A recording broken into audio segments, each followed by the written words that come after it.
The thermometer outside read 40 degrees below zero, but inside the small cabin, 12-year-old Mikhail Petrov sat in his wool socks with his sleeves rolled up. What his father built in that corner over 3 months would prove that sometimes the old country knew things the new world had forgotten. Before we continue, let us know where you're watching from.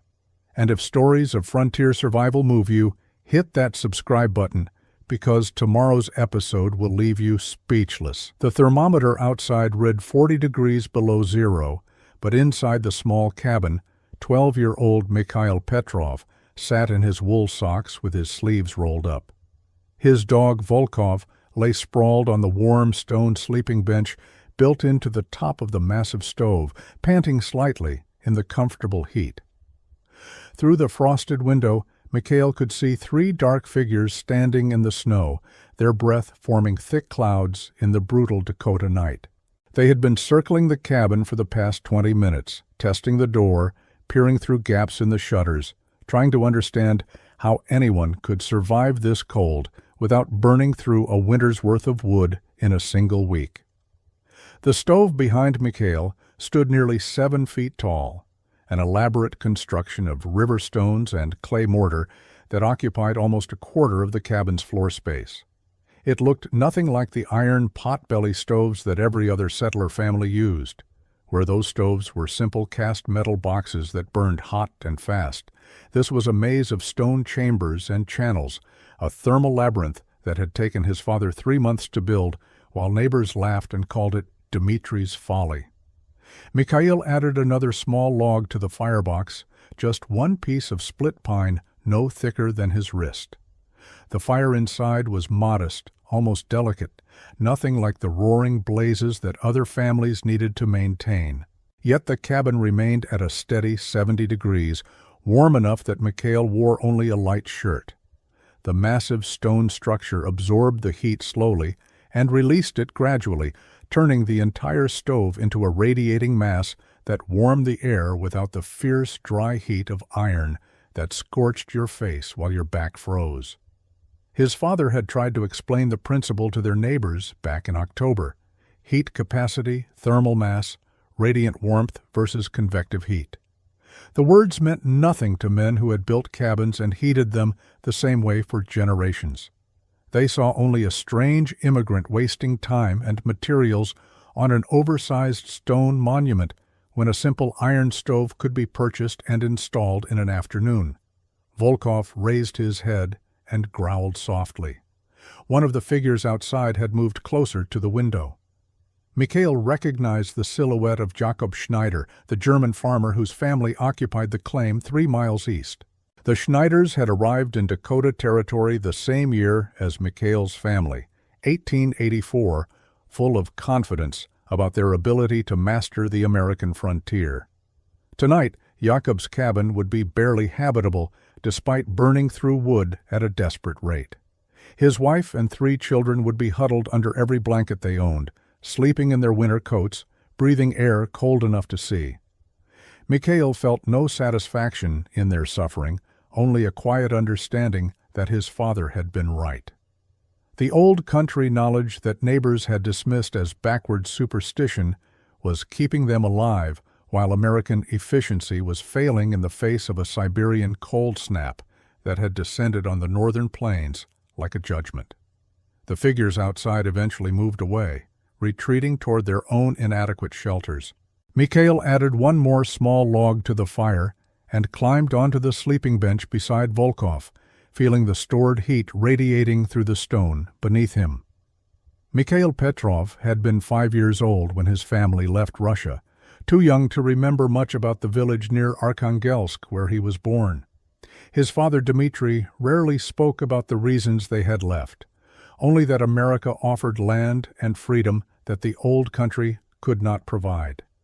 They had traveled by ship to New York, by train to Chicago, and by wagon to the Dakota Territory, arriving in the spring of 1884 with little money and less English. The homestead claim they filed was 160 acres of prairie grass and scattered cottonwood trees along a creek that ran dry by midsummer. The land was free, but everything else cost money they did not have. Dmitry Petrov was 40 years old that first year, a quiet man with broad shoulders and calloused hands who had worked as a stonemason in Russia. He built their cabin alone that first summer while Mikhail's mother Elena tended a garden plot, and Mikhail, then just 8 years old, hauled water from the creek. The cabin was small, 16 feet by 20 feet, with log walls chinked with clay and a sod roof.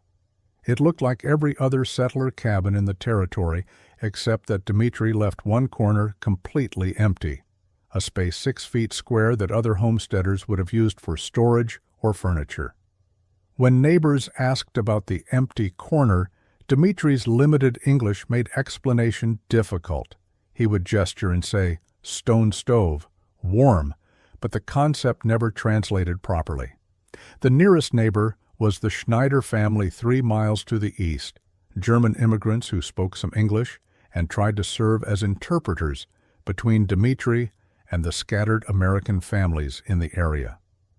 To the west, 5 miles away, lived the Johnsons, a family from Iowa who viewed all foreigners with suspicion.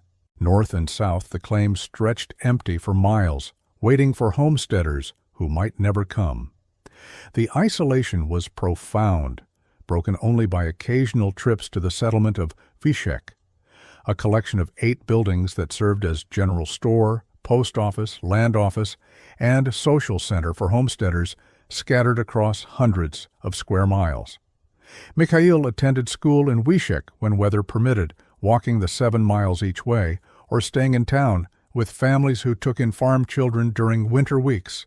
His English improved quickly, much faster than his parents', and by age 10 he served as translator for his father's interactions with merchants and officials.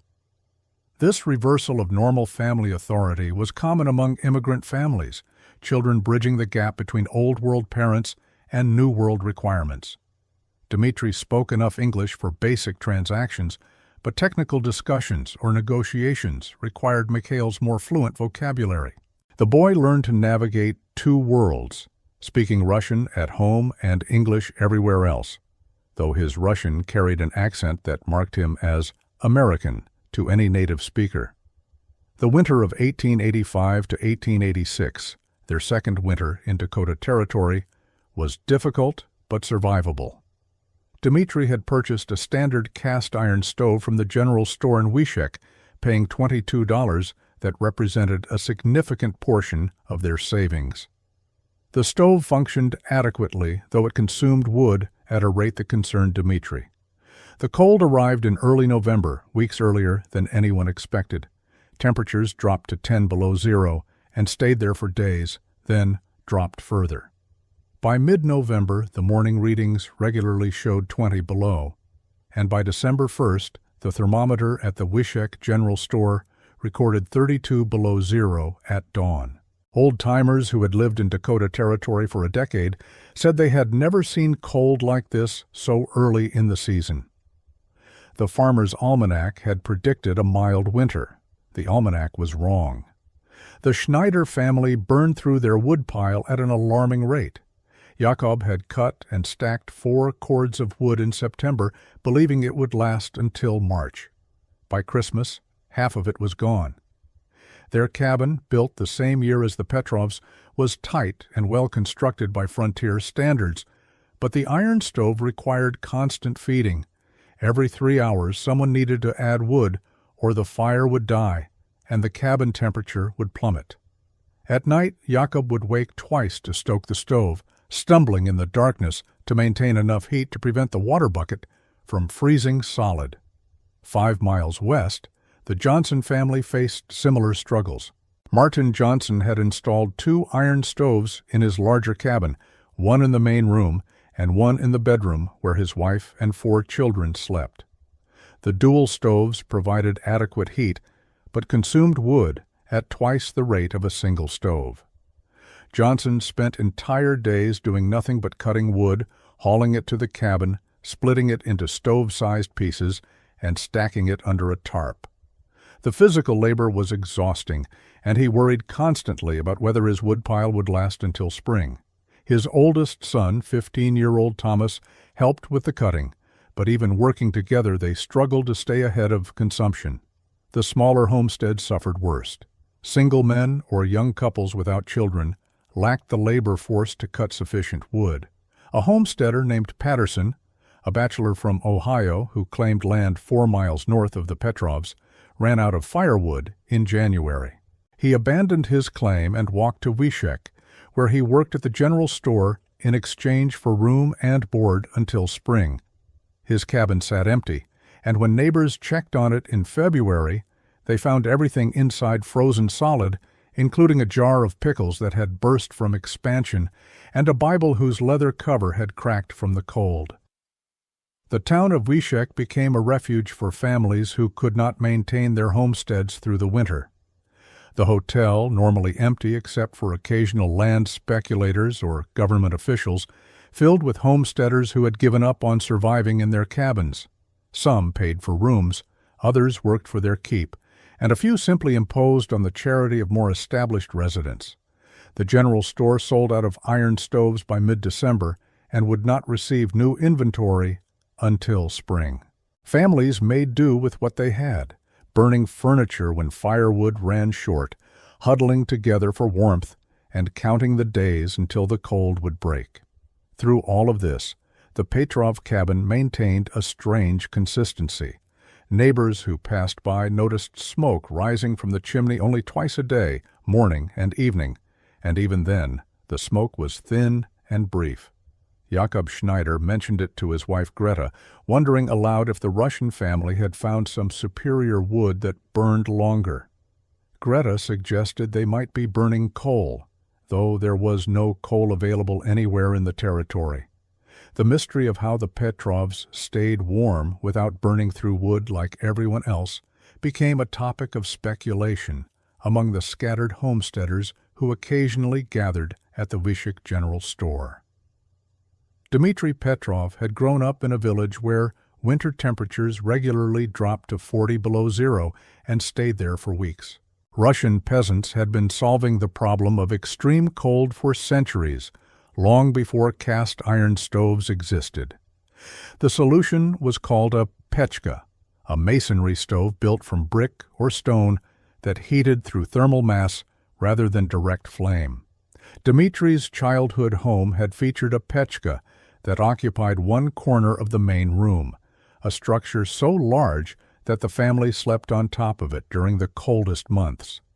His grandmother had lived to 93 years old and attributed her longevity to a lifetime of sleeping on the warm stone bench, insisting that the gentle, radiant heat cured everything from joint pain to melancholy.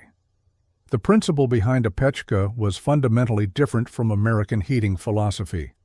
An iron stove was designed to burn hot and fast, creating immediate heat that radiated directly from the metal surface. The metal heated quickly, but also cooled quickly, requiring constant refueling to maintain temperature. A pechka worked opposite to this approach. The firebox was relatively small and designed to burn wood completely at high temperature, extracting maximum energy from each log. The smoke and heat did not go directly up the chimney, but instead traveled through a maze of internal channels built into the masonry structure. As the hot gases moved through these channels, the stone or brick absorbed the heat. The mass of material, often weighing several tons, would heat slowly over the course of several hours, but then radiate that warmth steadily for 12 to 24 hours after the fire went out. Dmitry had tried to explain this concept to Jakob Schneider back in October before the deep cold arrived. They had been at the general store in Wyszek, and Dmitry had used his limited English combined with drawings in the dirt outside to illustrate the principle. Jakob had listened politely but remained unconvinced. Why build something so large and complicated when a simple iron stove worked perfectly well? The American approach was efficient, requiring only money for the stove and labor for the wood.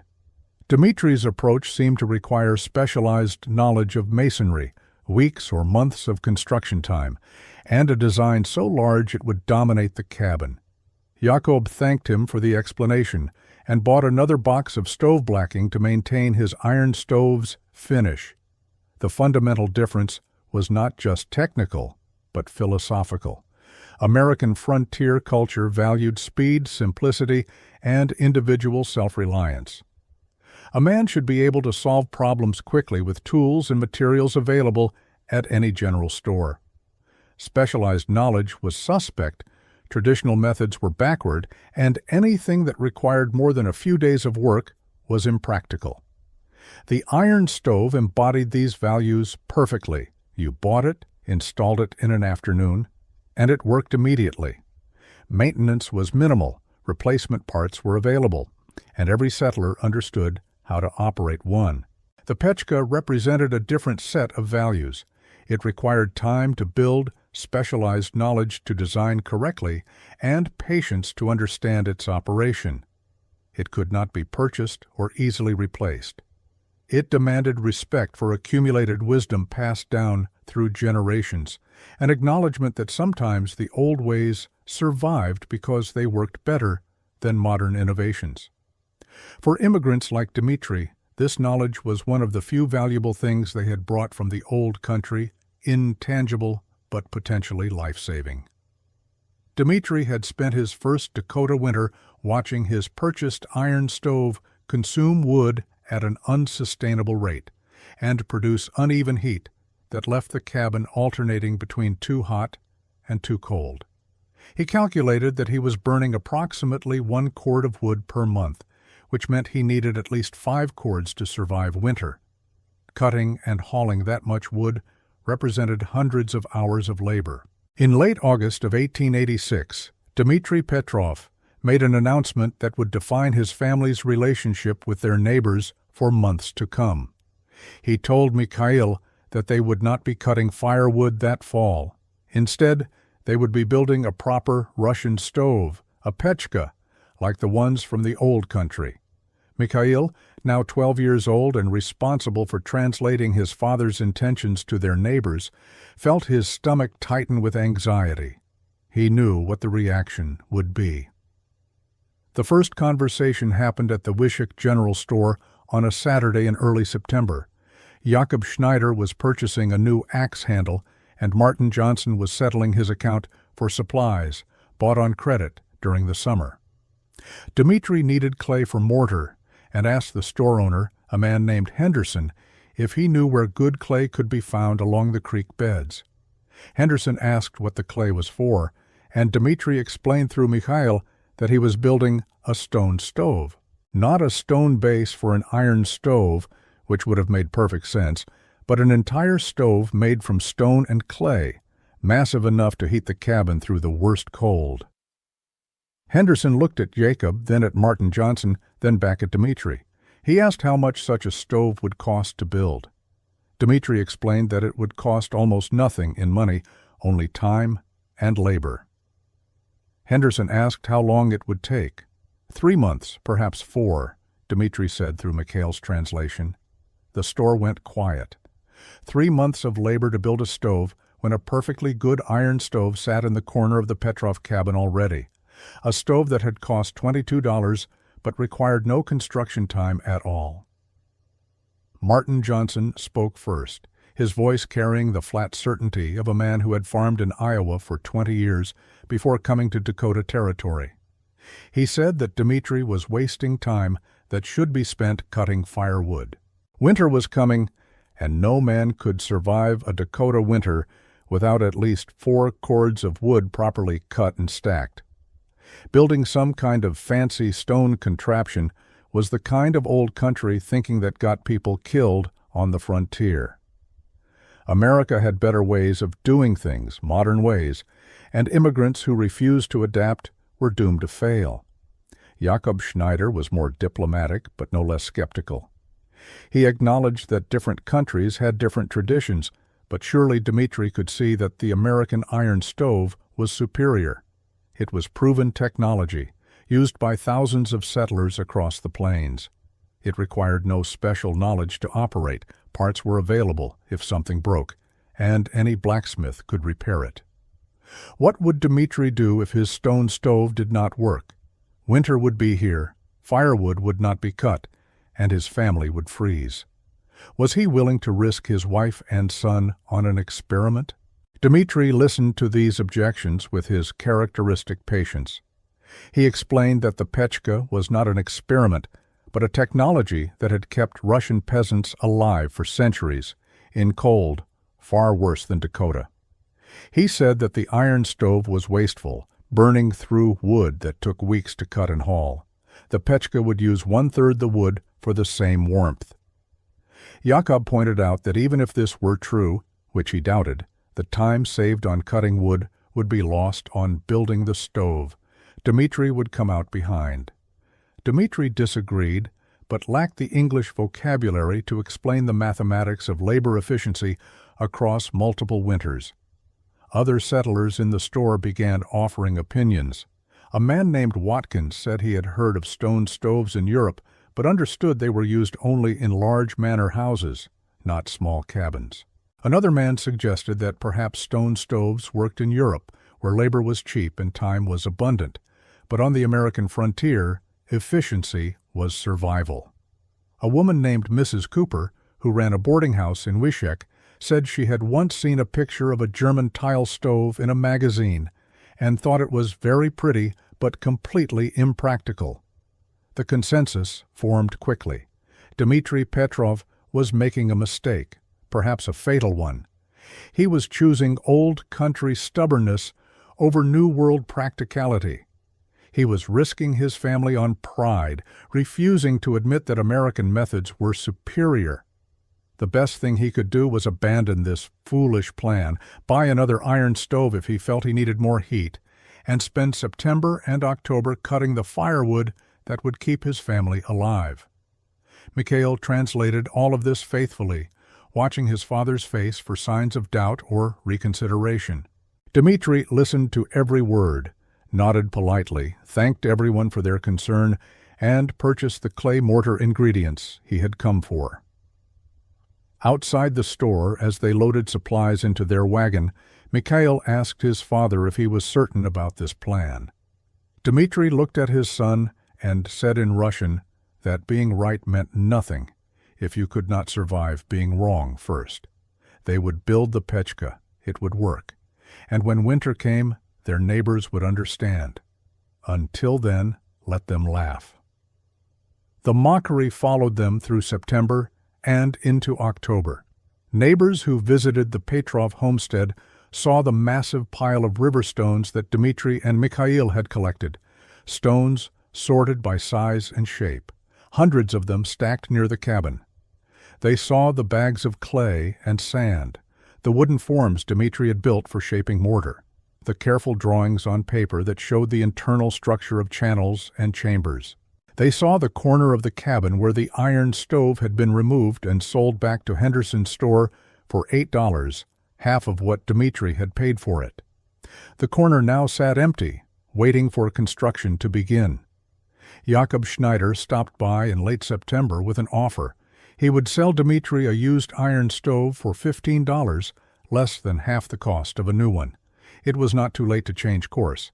Dmitri could build his stone stove next year after he had enough firewood to risk a winter of experimentation. Dmitri thanked him, but declined.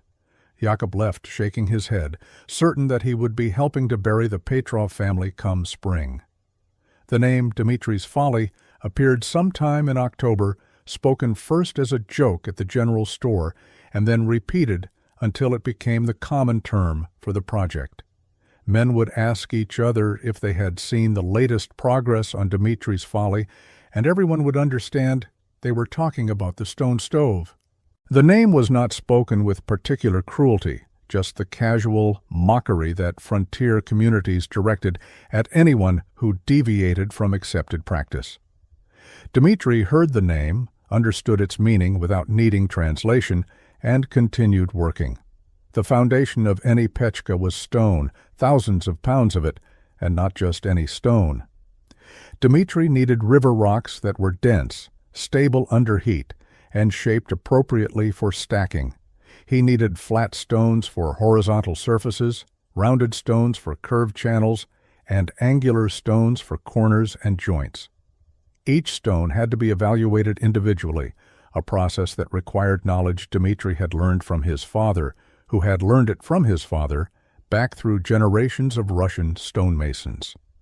Mikhail and Dmitri spent 3 weeks in late August and early September walking the creek that ran through their property and beyond, searching for suitable stones. The creek was mostly dry by late summer, its bed exposed and accessible, revealing rocks that water had shaped over centuries. Dmitri taught Mikhail how to evaluate a stone's quality. First, examine the surface for cracks or flaws that would cause the stone to split under heat. Second, check the density by weight. Heavier stones held heat better. Third, look at the shape and imagine how it would fit into the structure. Every stone was unique, but some were more useful than others. They carried the stones back to the cabin in a wooden wheelbarrow that Dmitri had built specifically for this purpose, making dozens of trips over the 3 weeks. Volkov, the family dog, accompanied them on every journey, a young German shepherd mix that Dmitri had traded for with Jakob Schneider the previous spring. The dog had been a runt, undersized and considered unlikely to survive, but Mikhail had nursed him through his first difficult months, and Volkov had grown into a loyal companion who followed the boy everywhere. The stone collection grew into a substantial pile near the cabin, sorted by size and type. Flat stones in one section, rounded stones in another, angular corner pieces in a third pile. Dmitri estimated they had gathered approximately 3,000 pounds of river rock, enough to build a pechka that would weigh between 2 and 3 tons when completed.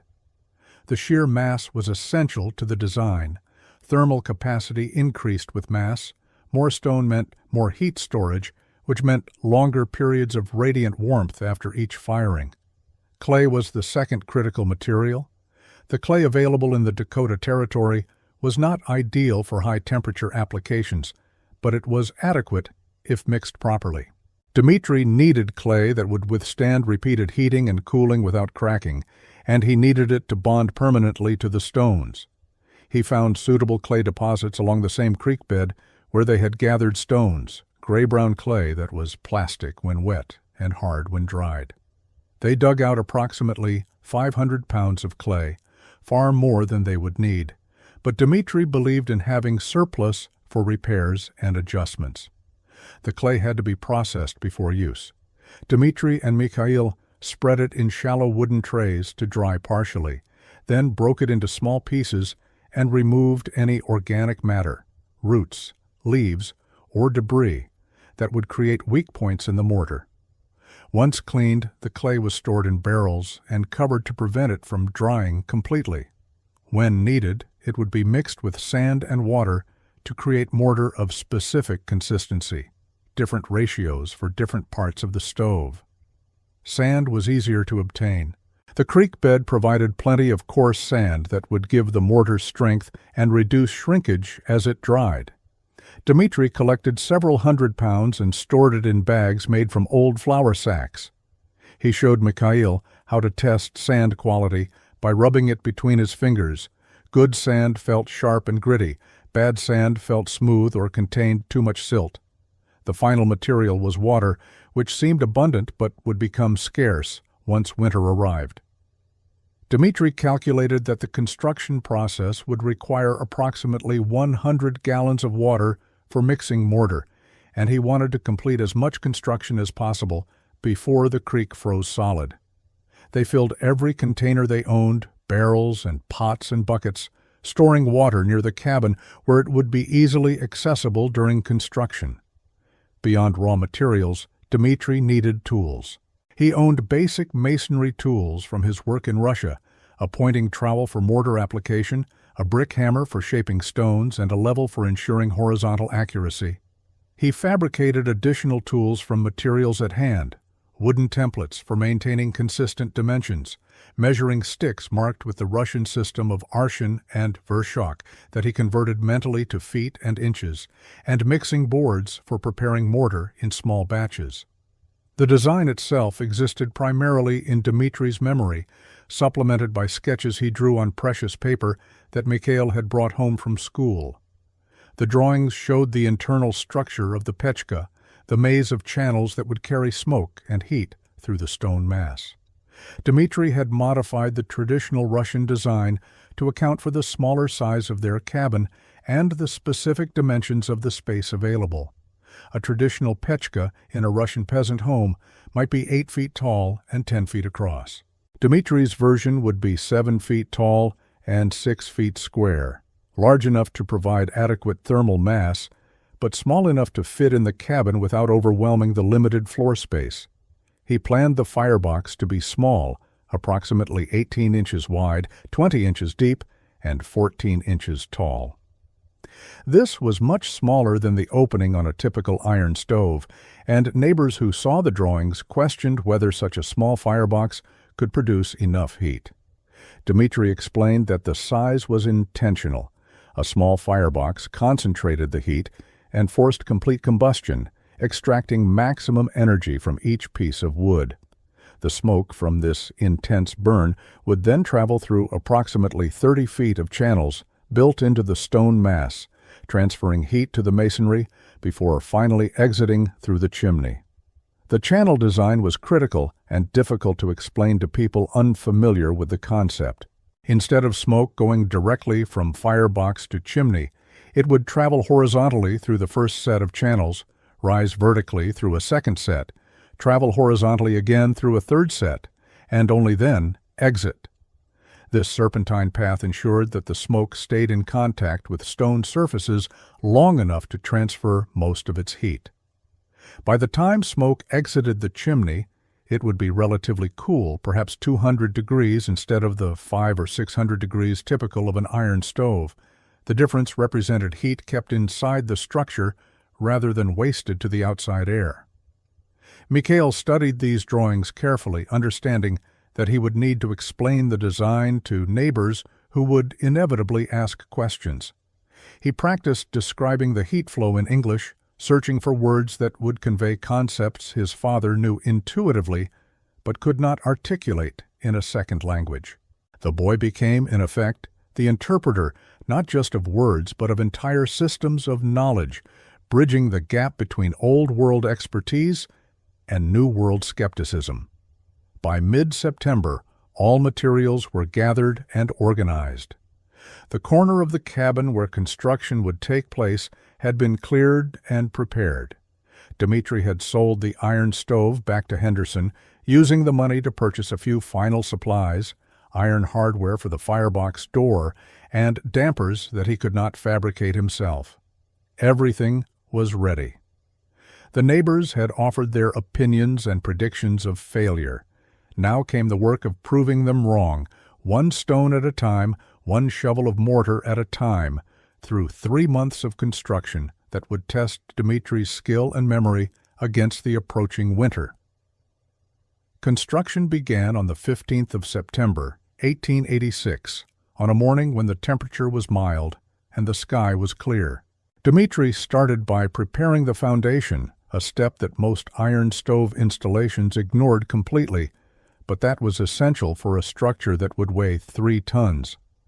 The cabin floor was packed earth, typical of homesteader construction, but earth would compress under such weight, causing the stove to settle unevenly and potentially crack. Dmitri needed a foundation that would distribute the weight and remain stable through years of heating and cooling cycles. He excavated the corner to a depth of 18 inches, removing the packed earth and exposing the clay subsoil beneath. Mikhail helped carry the excavated dirt outside, bucket by bucket, while Volkov watched with interest, occasionally attempting to help by digging additional holes that were not needed. The excavation created a pit 6 feet square and 18 inches deep, exactly matching the planned footprint of the pechka. Into this pit, Dmitri placed the largest, flattest river stones they had collected, arranging them carefully to create a level surface. The gaps between stones were filled with a mixture of clay, sand, and gravel, creating a solid mass that would not shift or settle. Over this stone base, Dmitri built the first course of the foundation using stones mortared together with clay mixture. He worked slowly, checking the level constantly, ensuring that each stone sat perfectly horizontal. An unlevel foundation would propagate problems upward through every subsequent course, potentially causing the entire structure to lean or crack. Mikhail mixed mortar, combining clay, sand, and water in ratios that Dmitri specified, different mixtures for different purposes. The foundation mortar was heavy on sand for strength, while mortar for upper courses would have more clay for better adhesion. The foundation took 4 days to complete, rising 18 inches above the cabin floor and creating a solid platform for the pechka itself. Dmitri allowed the mortar to cure for 3 days before beginning the next phase, using the waiting time to prepare materials and review his plans. Mikhail asked why they were waiting when they could be working, and Dmitri explained that patience was part of the craft. Mortar needed time to develop strength. Rushing led to cracks and failures. On the frontier, where speed was valued above all else, this philosophy seemed foreign, but it was essential to building something that would last decades rather than years.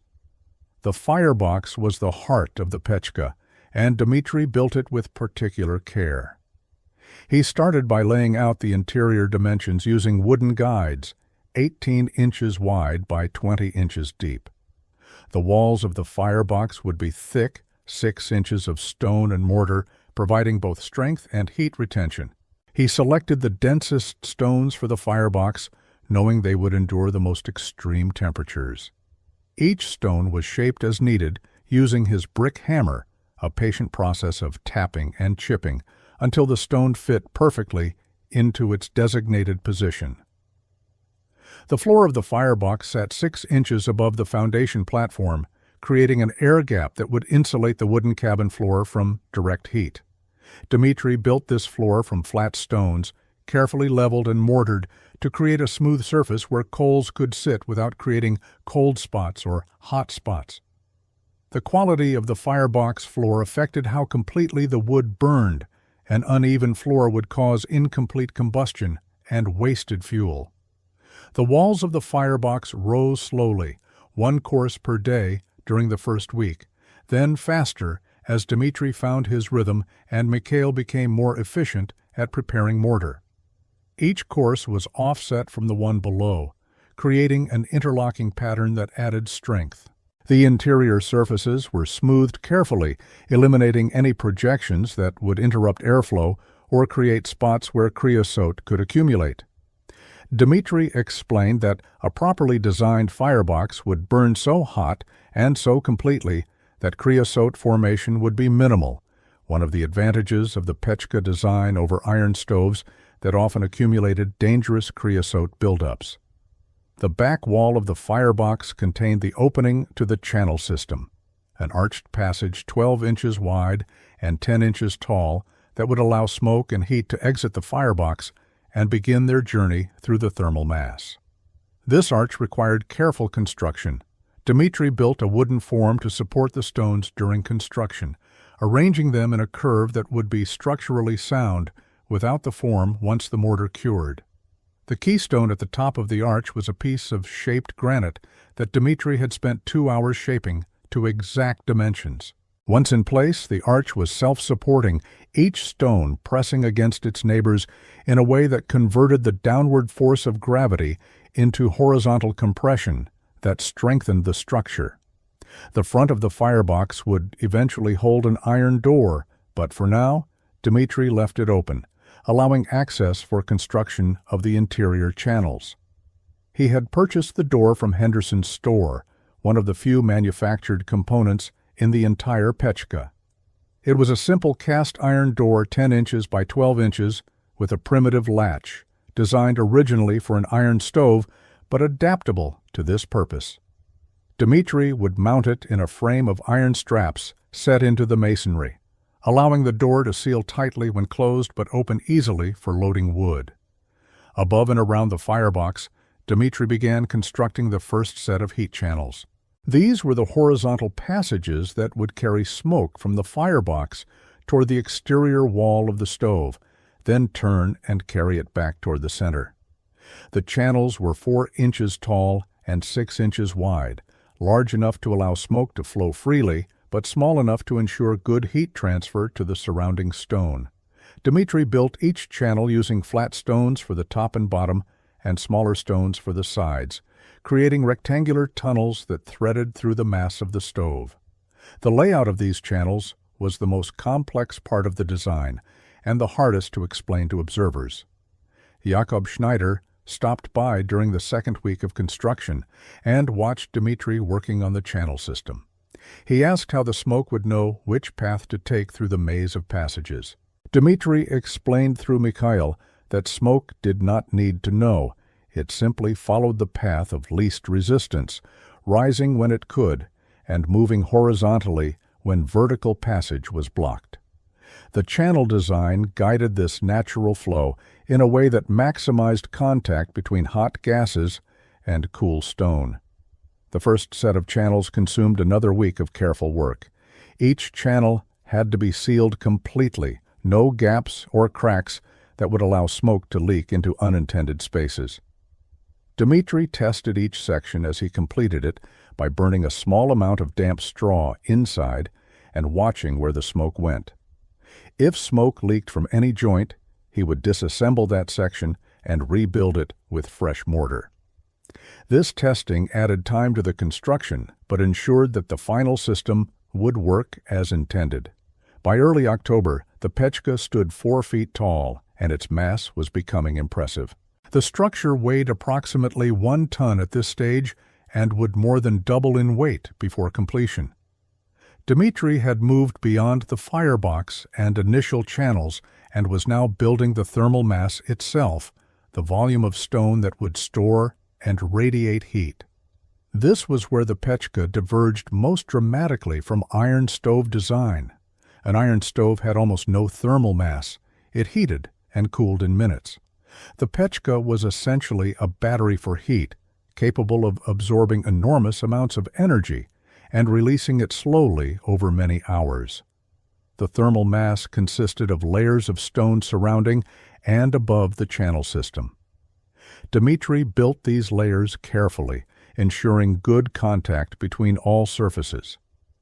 Air gaps would act as insulation, preventing heat transfer, so every space between stones needed to be filled with mortar. He worked from the center outward, building up the mass around the channels he had already constructed. The outer walls of the stove grew thicker, eventually reaching 12 inches, creating significant distance between the hot interior channels and the cool exterior surface. Temperature gradient was essential to the Pechka's function. The interior of the structure, near the firebox and primary channels, would reach temperatures of 800 to 1,000 degrees when firing. The outer surface, where people would sit or lean, would reach only 120 to 140 degrees, warm enough to radiate substantial heat, but not hot enough to burn.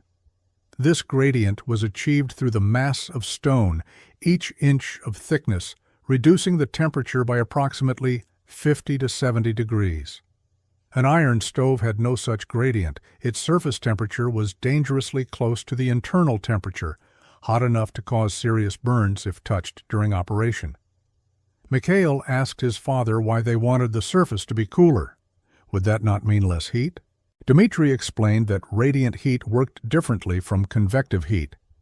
A very hot surface like an iron stove created a convection current, heating air directly, which rose to the ceiling and left the floor cold. A moderately warm surface like the Pechka radiated heat in all directions evenly, warming objects and people directly without creating strong air currents. The result was more comfortable heat that felt even throughout the room. Additionally, the moderate surface temperature meant the Pechka could be touched, leaned against, even used as a sleeping platform without danger. The second set of channels was built above the first, creating a vertical stack of horizontal passages. Smoke from the first level would rise through vertical connectors into the second level, travel horizontally in the opposite direction, then rise again. This serpentine path ensured that smoke spent maximum time in contact with stone before exiting. Dmitri built these upper channels with the same care as the lower ones, testing each section for leaks, adjusting the angles to ensure proper flow. The work was tedious and precise, requiring constant attention to detail. By mid-October, the structure stood 5.5 feet tall, and the main body of the thermal mass was complete. The next phase was the sleeping bench, the feature that would make this pechka truly functional for a Dakota winter. In Russia, families routinely slept on top of their pechkas during cold months, taking advantage of the gentle warmth radiating from the stone. Dmitri planned to build a bench approximately 3 feet wide and 6 feet long on top of the main body of the stove, large enough for Mikhail to sleep comfortably and high enough off the ground to be above the coldest air that settled near the floor. The bench structure required additional support. Dmitri built internal walls within the thermal mass to carry the weight of the bench and anyone sleeping on it. These walls also created additional vertical channels for smoke flow, serving dual purposes of structure and function. The bench surface would be flat stones, carefully selected for smoothness, and fitted tightly together. Dmitri spent an entire day arranging and rearranging stones for the bench surface, searching for the best combination of fit and comfort. Under the bench, Dmitri created a warming shelf, a horizontal surface about 4 feet off the ground where wet clothes could be dried or food could be kept warm. This shelf was simply a flat area of stone, but it would prove invaluable during winter when drying anything in a cold cabin was nearly impossible. The space under the sleeping bench would become, in effect, a warming closet, maintaining temperatures of 80 to 90 degrees, even many hours after the fire had gone out. The exterior appearance of the pechka was becoming distinctive. Unlike the uniform smoothness of manufactured iron stoves, this structure was organic and irregular, each stone visible on the surface, the mortar joints creating a network of lines across the facade. Some neighbors who saw it compared it to a small castle tower. Others said it looked like a rough sculpture. Dmitri was unconcerned with appearance. Function was everything. But he did take care with the sleeping bench surface, smoothing the mortar joints and selecting stones that would be comfortable to lie on. The chimney was the final major component, and it presented unique challenges. A typical iron stove chimney was a simple metal pipe leading directly from stove to roof. The pechka chimney needed to connect to the final set of channels, then rise vertically through the cabin roof. Dmitri built the interior portion of the chimney from stone, maintaining the 4-inch by 6-inch dimensions of the channels. This stone chimney would absorb final traces of heat from the exhaust smoke. Above the roofline, he would transition to a metal pipe, using materials purchased from Henderson's store. The transition point between stone and metal was critical. Dmitri built a stone collar at roof level, creating a solid mounting point for the metal chimney. The metal chimney itself was standard stovepipe, 6 inches in diameter, tall enough to create adequate draft. The taller the chimney, the stronger the draft, which affected how efficiently the firebox burned. Dmitri calculated that the chimney needed to extend at least 3 feet above the roof peak to overcome the resistance of the long channel system inside the pechka. By late October, the major construction was complete. The pechka stood 7 feet tall from cabin floor to the top of the sleeping bench. Its footprint was 6 feet square, occupying approximately 1/4 of the cabin's floor space. Its estimated weight was 2.5 tons. The structure dominated the interior of the small cabin, impossible to ignore, a monument to either engineering brilliance or immigrant stubbornness, depending on who you asked. Dmitri allowed the entire structure to cure for 1 week before attempting to fire it, knowing that rushing this final step could cause cracks from thermal shock as moisture in the mortar turned to steam. The sleeping bench surface received Dmitri's most careful attention during the final week of October. He had selected 12 flat stones, each approximately 1 foot square and 2 inches thick, all from a section of the creek bed where the water had polished the stone surfaces smooth over countless years. These stones would form the sleeping surface, and comfort mattered. Mikhail would spend 8 hours each night lying on these stones during the coldest months, and any irregularity would become painful over time. Dmitri laid the stones in a rectangular pattern 3 feet wide by 6 feet long, fitting them together like a puzzle. The gaps between stones were minimal, less than a quarter inch, filled with fine mortar smoothed flush with the surface. He worked the mortar carefully, eliminating any ridges or bumps that would press into skin or snag fabric. The result was a nearly flat surface with gentle undulations following the natural contours of the stones. Testing the bench became Mikhail's responsibility. He climbed onto the surface while it was still cool and lay in various positions, identifying any uncomfortable spots. Dmitri would mark these areas and add thin layers of mortar to create smooth transitions. After 3 iterations of testing and adjustment, Mikhail reported that the surface felt acceptable, not as comfortable as a mattress, but far better than sleeping on raw stone. The bench sat 5.5 feet above the cabin floor, high enough that Mikhail needed to climb using footholds Dmitri had created in the side of the structure. These footholds were simply stones that projected slightly from the surface, creating a crude ladder. Once on top, the bench provided enough space for Mikhail to sleep, stretched out fully with room to turn over. Volkov could fit on the bench as well, though the dog would need to be lifted up. The firebox design embodied principles that contradicted everything frontier settlers understood about heating. American iron stoves featured large fireboxes, 18 to 24 inches in every dimension, based on the assumption that more space meant more fire, meant more heat. Dmitri's firebox was deliberately small, 18 inches wide, 20 inches deep, and only 14 inches tall. The restricted size was intentional and critical to the Pechka's efficiency. A small firebox concentrated the fire, creating temperatures high enough for complete combustion. Wood burned in stages, first releasing moisture as steam, then releasing volatile gases, then burning as solid carbon in the form of charcoal, and finally leaving only ash. In a large, cool firebox typical of iron stoves, the volatile gases often escaped unburned, wasted as smoke.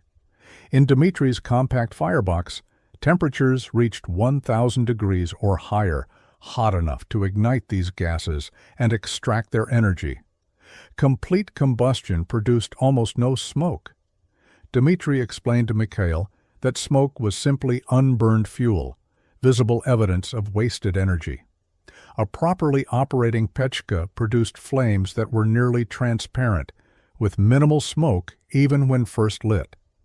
The smoke that did form was forced through the channel system where final combustion occurred, ensuring that virtually no energy escaped unused. The airflow design supported this efficient burning. A small opening at the base of the firebox, controlled by a simple iron damper, allowed just enough air to support complete combustion without cooling the fire. Too much air would waste heat carrying it up the chimney. Too little air would cause incomplete burning and smoke production.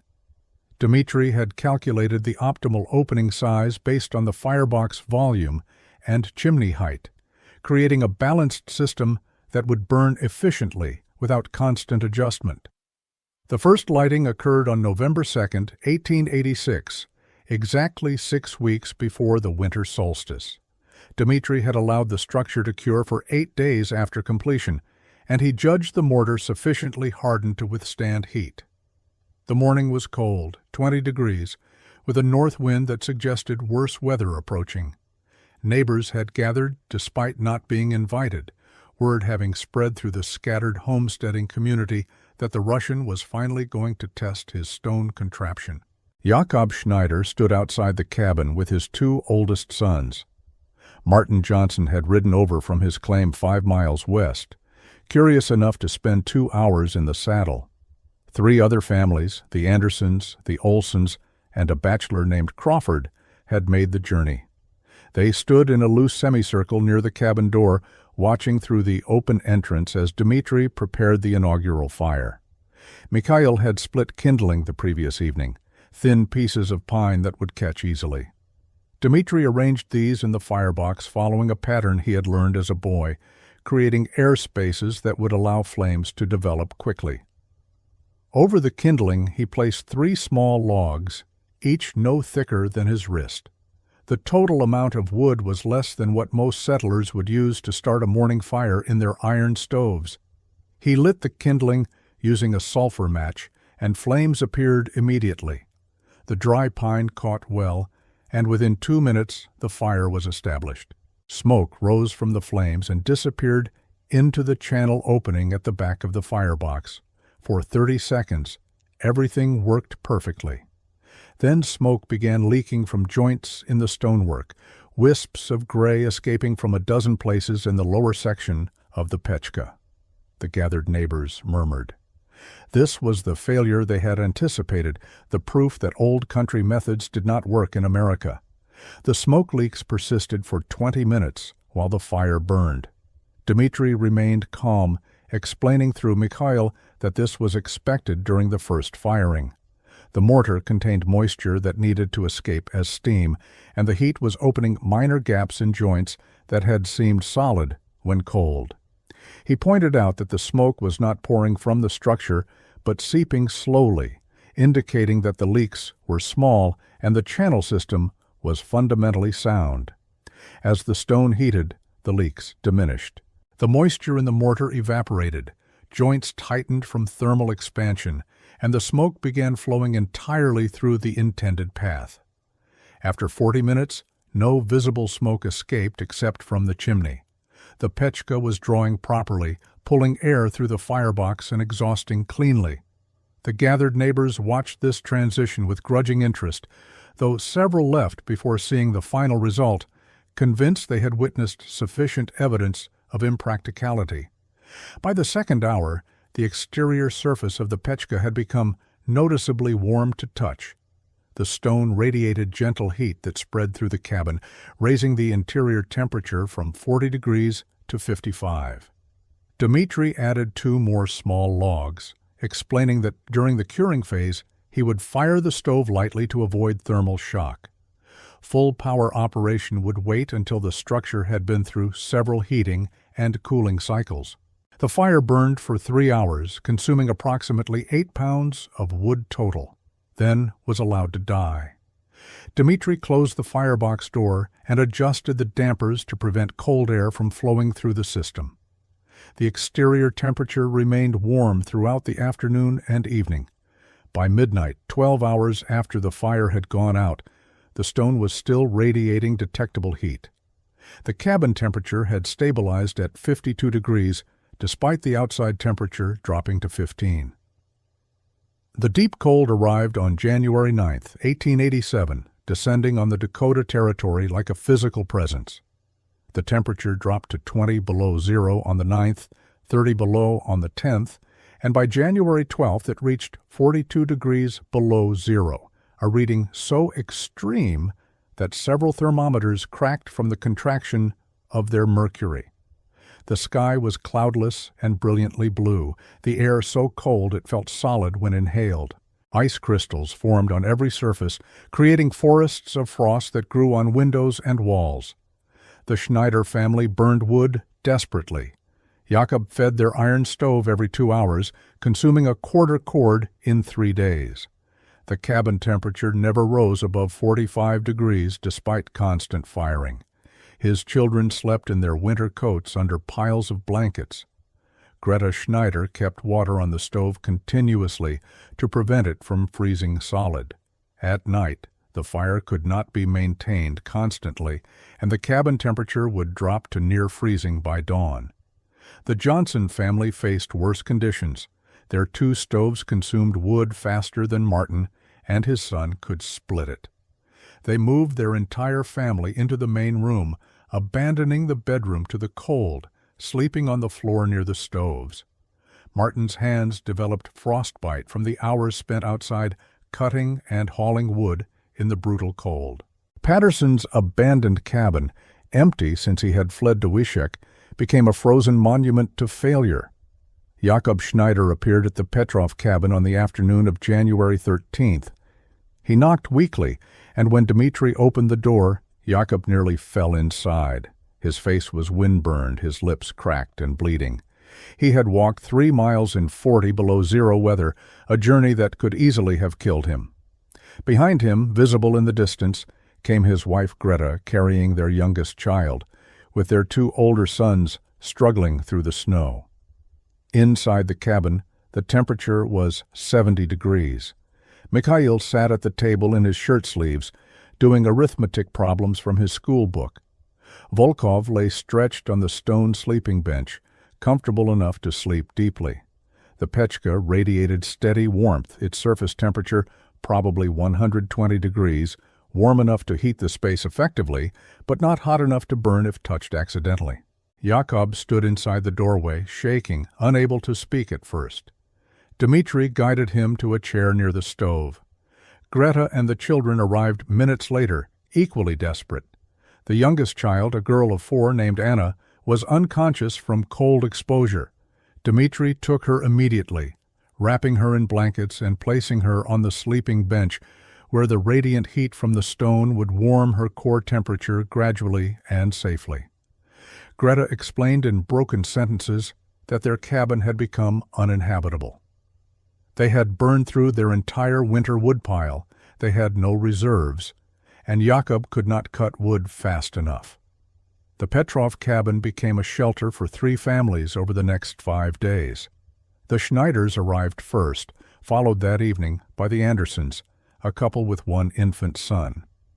On the second day, Martin Johnson appeared with his wife and 4 children, having abandoned their claim after both iron stoves failed to keep the cabin above freezing. 14 people and 1 dog occupied a space designed for 3, yet the Pechka heated them all adequately. Dmitri fired the stove twice daily, morning and evening, using no more wood than he would have for his own family alone. The massive thermal mass absorbed heat during firing and released it steadily between fires. The cabin temperature remained between 68 and 72 degrees continuously, warm enough that children could play without winter coats, warm enough that Anna Schneider recovered from her cold exposure within 24 hours.